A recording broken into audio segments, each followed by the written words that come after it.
जो लोग संत रामपाल जी के नियमों का मजाक बनाते थे वो ये वीडियो पूरा देखें।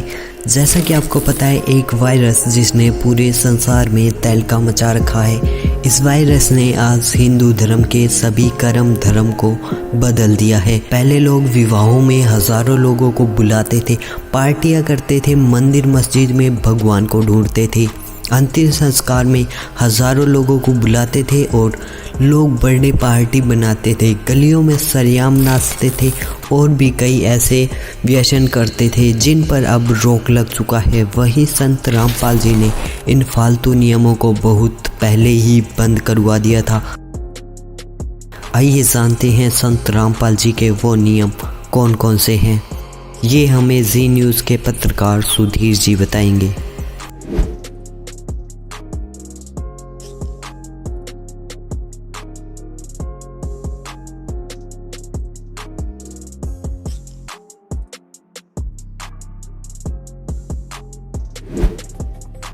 इस महामारी से पहले शादी विवाह को लेकर लोग सोचते थे कि ये जितनी भव्य होगी समाज में उतना ही नाम होगा।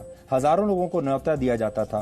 अब लोगों को समझ में आ गया है कि ये काम 15 लोगों की 10 लोगों की मौजूदगी में भी सम्मान और सादगी के साथ किया जा सकता है। It should be a family affair. दो परिवारों का आपसी रिश्ता है, सिर्फ कम से कम लोगों में विवाह हो सकता है। ये परंपराएं हम इतनी खराब कर चुके हैं, अब हमारे बस से बाहर होगी, एक रूटीन बन गया।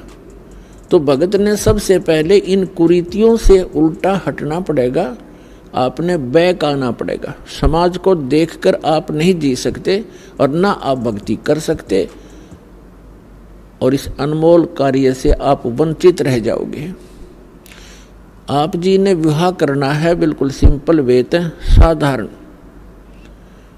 एक उदाहरण बनाओ समाज के अंदर, संसार के अंदर। देखो, ये परंपराएं हमने बनाई हैं और हम इसको फिर रिड्यूस करेंगे, कम करेंगे, सारा संसार सुखी होगा। अब यहां विवाह करते हैं, बहुत सी ऐसी घटनाएं घटती हैं। पहले दिन लड़के वाले खूब नाच रहे हैं, माच रहे हैं, डीजे बजा रहे हैं, धरती तोल रखी है। अगले दिन वो दूल्हा साथ में उसके 5-7 साथियों समेत दुर्घटना के अंदर मृत्यु को प्राप्त हो जाता है।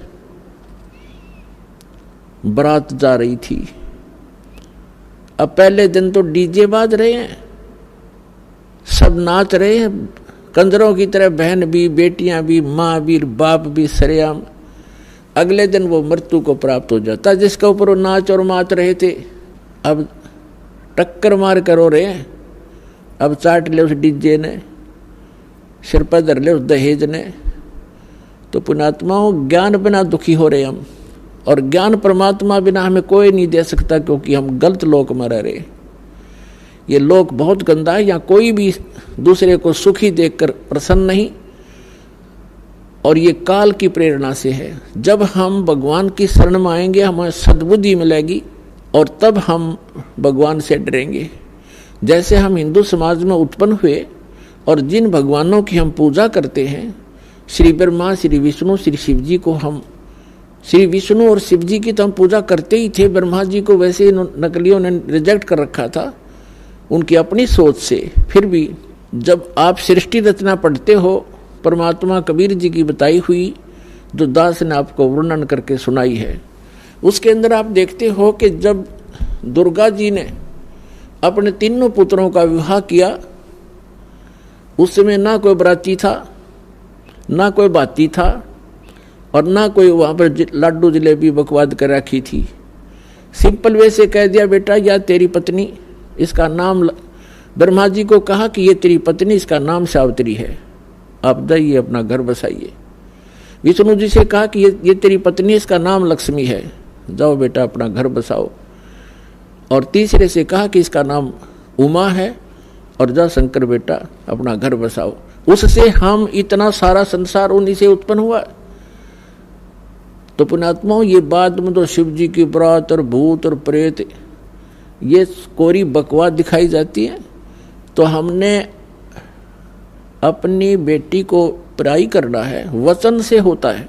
और भगवान का जो नाम मंत्र आपको मिल जाएगा बेटी को या बेटे को, उस जैसा दहेज इस धरती पर नहीं है। परमात्मा की पावर का कनेक्शन मिल जाएगा, सदा सुखी रहेगा, भगवान उसके साथ रहेगा। तो अपने इस बात का डर बना रहना चाहिए कि आज हम किसी से दहेज लेते हैं तो ये हमारे ऊपर कर्ज बन गया और इस कर्जे को हमने देना पड़ेगा। कभी भैंस बनोगे उसकी, लड़की वाले की अगले जन्म में कहीं ना कहीं, या गधा बनोगे या खच्चर बनोगे, उसका पूरा पाई पाई देना होगा। गरीबदास साहब जी कहते हैं, तुमने उस दरगाह का मैल नहीं देखा और धर्मराज के तिल तिल का लेखा।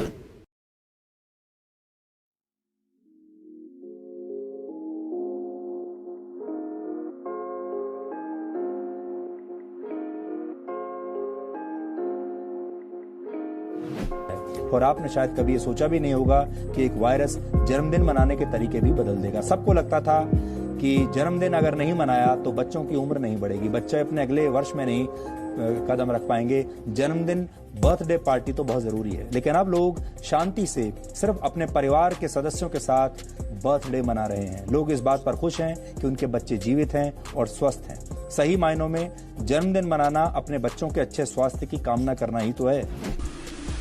परमात्मा कहते हैं, जा दिन सतगुरु भेटियो वो दिन लेखे जान, बाकी समय गंवा दिया बिना गुरु के नाम। परमात्मा बताते हैं कि जिस दिन आप जी को पूर्ण संत से उपदेश प्राप्त हुआ, आपका वो जन्मदिन है, वो आपका हैप्पी बर्थडे है। बाकी जो हम पहले लोक वेद के आधार से बर्थडे मनाया करते थे, वो हमने अब नहीं मनाना। उसको हम खुद हैप्पी बर्थडे मानना है, वो तो बड़ा दुख था हमारे ऊपर, कैर टूटा, जन्म हुआ, ना जाने कितने कष्ट जीवन पर आवेंगे, कोई बच्चा हो गया तो मर जाएगा, कोई बचेगा ना बचे, कोई बीमारियां, 100 प्रकार की समस्याएं, दिन रात धक्के खाने। वो कौन सा जन्म था, वो कौन सा हैप्पी बर्थडे था? वो तो ब्रांड मार्टी डे था और उसने हम हैप्पी बर्थडे मनाया करते। अब जिस दिन आप जी को उपदेश मिला वो नोट कर ले, आपका वो हैप्पी बर्थडे है।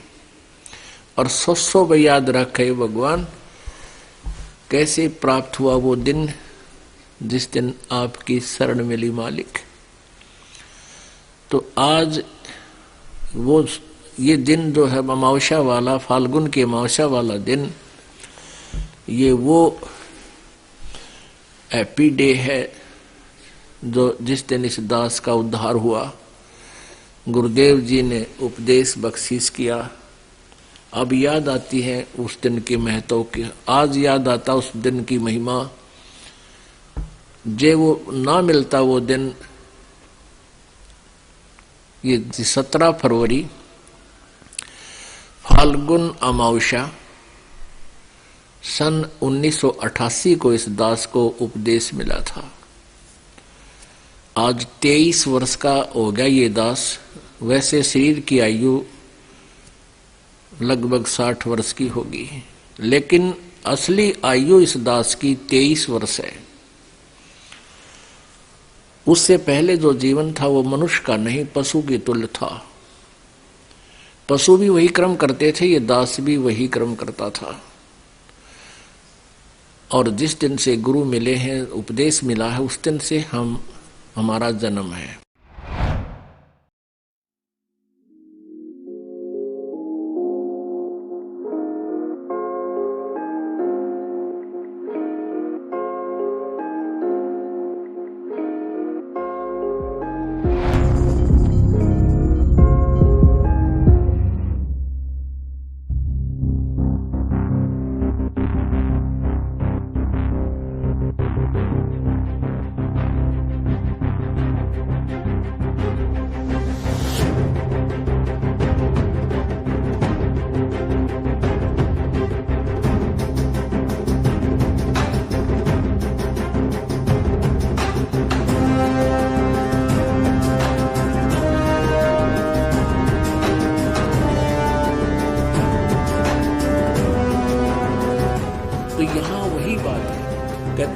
का फिर जो अंतर का ती वह का फिर जो देवल जाती। अपने आत्माओं ये तत्व ज्ञान है। हमने लोक वेद सुन रखा था, वो बिल्कुल दंत कथा सुन रखी थी भक्ति के मार्ग की। और यहाँ क्या बताया कि वह का फिर जो मंदिरों में जाते हैं। अपने आत्माओं वेदों में कहीं नहीं लिखा मंदिर में जाना या ब्रह्मा विष्णु महेश की मूर्ति बनाकर उनका भोग लगाना। एक विचार करने की बात है। मंदिर क्या है? एक ईंट सीमेंट चूने से बना हुआ एक मकान है और उसमें पत्थर की मूर्ति रखी है। जैसे एक सेब की मूर्ति होती है। अब सेब की या आम की जो मूर्ति चाहे पत्थर की हो या किसी प्लास्टिक की बनी हो या वैसे चित्र बना रखा हो, तो उस मूर्ति को देखने से जिसकी वो मूर्ति है उसके गुणों का ज्ञान होता है। मूर्ति बुरी नहीं। अब जैसे हम आम की मूर्ति देखते हैं, चित्र देखते हैं, तो आम के गुणों का ज्ञान होता है। उसको प्राप्त करने की चाह बढ़ती है, उसको खाने को जी करता है, दिल करता है। तो लेकिन उस चित्र से काम नहीं चलेगा। जिसका वो चित्र है वो प्राप्त हो, उससे हमारा कल्याण होगा, उससे पेट भरेगा, वो टेस्ट आओगा। ऐसे जिस भगवान की मूर्ति आपने मंदिर में स्थापित कर रखी है, उस मंदिर की मूर्ति के ऊपर आरती करते हैं या उसके मूर्ति का भोग लगाते हैं, कोई लाभ नहीं होगा। क्योंकि उस मूर्ति बुरी नहीं। जिसकी मूर्ति है उसको प्राप्त करना है, उस मूर्ति को नहीं। मूर्ति तो हमारे पास है, जब उसका कल्याण होना होता तो वो पहले कर देती। जिसकी वो मूर्ति है, जिस भगवान की, उसको प्राप्त कीजिए, फिर वो लाभ देगा। वह का फिर जो अंदर काती वह का फिर जो देवल। देवल माने मंदिर जाती, देवालय। देवल मीन देवालय यानी मंदिर में। आओ सब मिलकर जागरूकता लाए, पाखंड और अंधविश्वास को जड़ से मिटाए। अंधश्रद्धा भक्ति मानव जीवन के लिए बेहद खतरनाक है। शिक्षित समाज से निवेदन है कि नकली और शास्त्र विरुद्ध साधना बताने वाले धर्म गुरुओं से बचे तथा नकली धर्म गुरु का विरोध करे। सभी धर्मों में पाखंडवाद चरम सीमा पर है। समाज को चाहिए कि गलत साधना बताने वाले धर्म गुरुओं का डटकर विरोध करे। पुस्तक अंधश्रद्धा भक्ति खतराए जान को पढ़े। हमारे इस वेबसाइट पर जाकर इस पुस्तक को निःशुल्क पाए या फिर आपका पूरा नाम, पता और फोन नंबर इन नंबरों पर SMS करें। अवश्य देखिए जगतगुरु तत्वदर्शी संत रामपाल जी महाराज के मंगलमय प्रवचन हर रोज इन चैनलों पर।